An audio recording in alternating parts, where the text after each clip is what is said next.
Hello friends, स्वागत है आप सभी दोस्तों का आपके अपने पसंदीदा यूट्यूब चैनल में। और आज की जो स्टोरी होने वाली है बहुत ही ज़्यादा खास, बहुत ही ज़्यादा इंटरेस्टिंग होने वाली है। और इसमें निश्चित तौर पर किस तरीके से जितने भी बहुत ही उच्च, जैसे आप कह सकते हैं जो जमींदार हैं, दरोगा हैं, पुलिस इंस्पेक्टर हैं, किस तरीके से छोटे व्यक्तियों को कैसे सताते हैं, वो इस कहानी में आपको पता चलेगा।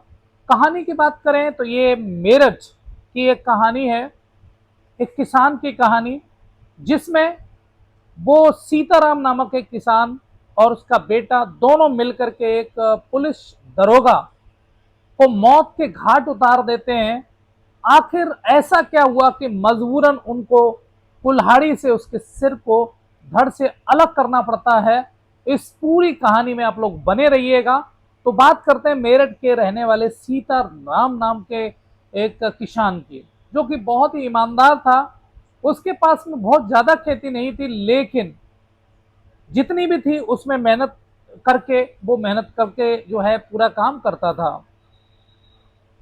उसकी दो बेटियां थी, एक का नाम आरजू और दूसरे का नाम गौरी था, जबकि उसका एक बेटा था जिसका नाम शंकर था। पूरा भरा पूरा परिवार था। जो बड़ी बेटी थी आरजू, उसकी शादी की उम्र हो चुकी थी, तो वो 12th पास करके पढ़ाई अपनी बंद कर चुकी थी। जबकि दूसरा, उसकी जो बेटी थी, वो आ, अभी 12th कर रही थी। जबकि जो छोटा उसका बेटा था, वो 9th क्लास में था, लगभग 14 साल का। तो इस तरीके से सब कुछ ठीक चल रहा था, उसके परिवार में किसी प्रकार की कोई दिक्कत नहीं थी। एक दिन की बात, तो जब वो अपने खेतों में काम कर रहा था, उसी समय जो एक दरोगा थे उसी गांव के ही, जिसका नाम सुंदर सिंह था, तो वो सुंदर सिंह वहां पर आता है और जैसे वो उसकी बेटियों दोनों बेटियों को देखता है, कहता है कि सीताराम, तुम्हारी बेटी जो है अब शादी के लायक हो रही है, बड़ी वाली, उसकी जल्दी से शादी कर दो। क्योंकि जो छोटी बेटी थी बहुत सुंदर दिखने में थी, और इसलिए वो उसकी जो नीयत होती है वो खराब हो जाती है। तो वो कहता हाँ, लेकिन साहब हमारे पास इतना पैसा नहीं है कि हम इसकी शादी कर सके। तो वो सीताराम से कहता है, सुंदर सिंह दरोगा कहता कि कोई बात नहीं, मैं तुम्हें 5 लाख रुपए जो है दे दूंगा। बस आप अपनी जो जमीन है वो गिरवी रख देना, और इसके अलावा अपना जो घर है वो रख देना, और आपको मैं 5 लाख दे दूंगा शादी करने के लिए। तो चूंकि उनके पास और कोई चारा भी नहीं होता है, इसलिए वो एग्री हो जाते हैं और कहते हैं ठीक है। उसके बाद वो 5 लाख रुपए उस दरोगा से ले लेते हैं, सीताराम से। इधर उसकी शादी के लिए एक अच्छा लड़का देख लिया जाता है, रवि नामक लड़का होता है, उससे उसकी बड़ी बेटी की शादी कर दी जाती है। वो अपने जो है ससुराल चली जाती है। अब घर में केवल 3 प्राणी बचते हैं, शंकर जो उसका सबसे छोटा बेटा था, बेटी उसकी गौरी, इसके अलावा जो सीताराम था वो। एक दिन की बात, जब शंकर और गौरी जो थी, वो जो चारा था, चारा काटने के लिए जा रहे थे, क्योंकि उसके पिता की तबीयत उस दिन ठीक नहीं थी। तो वो दोनों चारा काटने जा रहे थे। तो चारा काटने जा रहे थे, उसी समय शंकर, सॉरी, जो सुंदर सिंह था दरोगा, वो भी उसी समय निकला। तो उसने देखा ये दोनों जो है खेतों की तरफ जा रहे हैं। तो उसने वहीं गाड़ी रोक दिया करके, अपनी बाइक रोक दिया और बोला कि चलो मैं भी उधर ही खेत की तरफ चल रहा हूँ, तो मैं भी बैठा करके लिए चलता हूँ। इतना सुनते ही वो दोनों भी उस पर बैठ जाते हैं, शंकर और उसकी जो बहन होती है गौरी। चारा जहाँ पर काटने का उसका खेत होता है, वहां पर वो उतर जाते हैं। जो सुंदर सिंह होता है वो आगे चला जाता है, और ये दोनों वहीं पर उतर जाते हैं, अपने खेत पर चारा काटने लगती है गौरी। शंकर वहीं पर बैठ जाता है। चूंकि उसके पिता ने कहा था अकेली वो लड़की है, कहाँ जाएगी, तो इसलिए वो उसके साथ में चला गया था।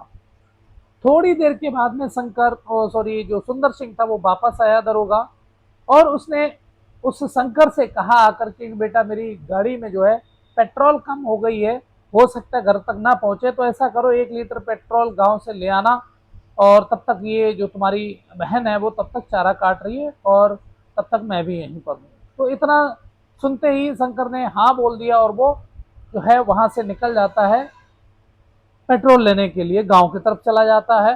इतने में चूंकि उसकी नज़र गंदी थी उस लड़की पर, तो जो दरोगा होता है सुंदर सिंह, वो क्या करता है, इतने में ही जो दराती उसकी उस गौरी के पास में होती है, उस दराती को पकड़ करके उसके गर्दन पर लगा देता है और कहता है देखो जैसा मैं चाहता हूँ वैसा तुम करो, नहीं तो तुम्हारे पूरे परिवार को सबको परेशान मैं करूंगा और सबको मार दूंगा, क्योंकि अब तुम्हारा घर, तुम्हारा पूरा खेत, सब कुछ जो है मेरे अंडर में है और मेरे ही जो पास गिरवी रखा हुआ है।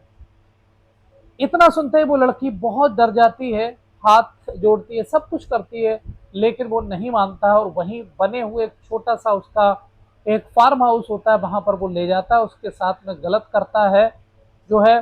जब तक उसकी इच्छा नहीं भर जाती तब तक वो उसके साथ में गलत संबंध बनाता है। उसके बाद में वो धमकी देते हुए वहां से चला जाता है कि अगर कुछ भी किया तो ध्यान रखना हो। थोड़ी देर के बाद में शंकर आ जाता है, लड़की डर जाती है तो वो शंकर को कुछ नहीं बताती है। उसके बाद जब वो घर पर जाती है, घर पर भी वो अपने पिता से कुछ नहीं बताती है, क्योंकि उसको लगता है अगर उसने बता दिया तो उसके पिताजी को, उसके भाई को वो जो दरोगा है वो मार देगा। इसी डर के चक्कर में वो नहीं बताती है। एक दिन का समय था जब शंकर और सीताराम दोनों ही बेटा और बाप जो दोनों जो थे खेत की तरफ जा रहे थे, उसी समय उस सुंदर सिंह ने देख लिया कि ये तो दोनों जा रहे हैं अकेली, घर पर जो है इसकी बहन होगी, इसकी बेटी होगी। तुरंत वो अपनी गाड़ी को मोड़ करके उसी सीताराम के घर पर पहुंच जाता है और उसके बाद में फिर उसको धमकी देते हुए बोलता है कि देखो अभी घर में कोई नहीं है और मैं जैसा चाहूंगा वैसा करूंगा, क्योंकि अगर मैंने जैसा बताया नहीं किया तो समझ लो मैं तुम्हें जो है तुम्हारे पूरे परिवार को खत्म कर दूंगा, तुमको रोड पर ला दूंगा, कुछ भी नहीं तुम लोग कर पाओगे।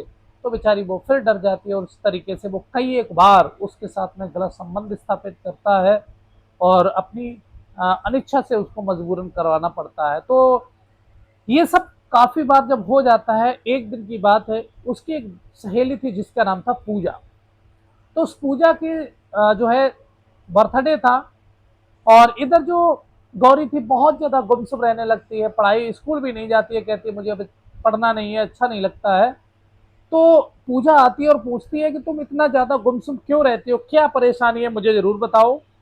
लेकिन वो कुछ नहीं बताती है। तो बर्थडे में वो अपने घर पर ले जाती है उसको बुला करके, वहां पर बर्थडे सेलिब्रेशन होता है। उसके बाद जब वो छोड़ने आती है, उसी समय वो उससे अपनी कसम दे करके बोलती है कि बता, सच सच बता कि आखिर बात क्या है।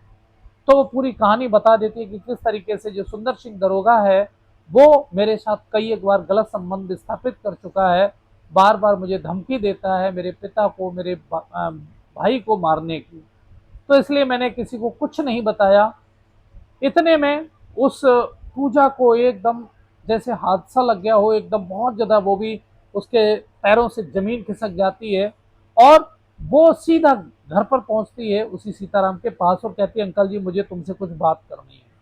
पूरी कहानी वो उसको बता देती है और उसके बाद में वो बहुत गुस्सा हो जाता है। इसी बीच शंकर भी आ जाता है। शंकर भी इस बात को सुन लेता है कि किस तरीके से सुंदर सिंह दरोगा ने उसके साथ में, उसकी बहन के साथ में गलत किया है। तो दोनों बहुत क्रोधित हो जाते हैं, वो पूरी कहानी उस गौरी से भी पूछते हैं।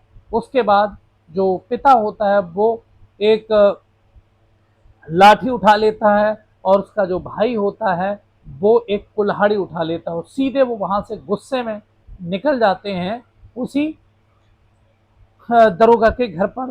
तो घर पर वो नहीं होता, कहते कि वो अभी शराब पी रहा है एक जगह पर। तो उसके बाद में वो वहां से सीधे वहां पहुंच जाते हैं और देखते हैं नशे में वो मस्त था। इसी बीच सबसे पहले तो उसका जो पिता होता है वो पहले एक लाठी लगा देता है। लाठी लगाने के बाद में जो बेटा होता है उसका शंकर, वो कुल्हाड़ी से उसकी सिर को धड़ से अलग कर देता है। अलग करने के बाद में दोनों ही उसकी कटी हुई गर्दन को ले जा करके सीधा थाने पहुंच जाते हैं। थाने पहुंचने के बाद में वो पूरी कहानी बताते, अपना जुर्म कबूल कर लेते हैं कि हाँ मैंने ही इसको मारा है, क्यों मारा है वो भी पूरी कहानी बता दी जाती है। और इस तरीके से आ, पूरा कानूनी प्रक्रिया जो है वो स्टार्ट हो जाती है। तो निश्चित तौर पर आपको क्या लगता है कि क्या ऐसे दरिंदे को, जो जिस तरीके से उसके भाई ने और उसके पिता ने मार दिया, क्या ये सही किया या फिर ये गलत है? निश्चित तौर पर आप लोग हमें कमेंट बॉक्स में बताइएगा, क्या आपको क्या लगता है, आपके हिसाब से क्या ये ठीक हुआ या फिर गलत हुआ। फिर मिलेंगे एक नई कहानी में, तब तक के लिए सभी मित्रों को नमस्कार, जय हिंद।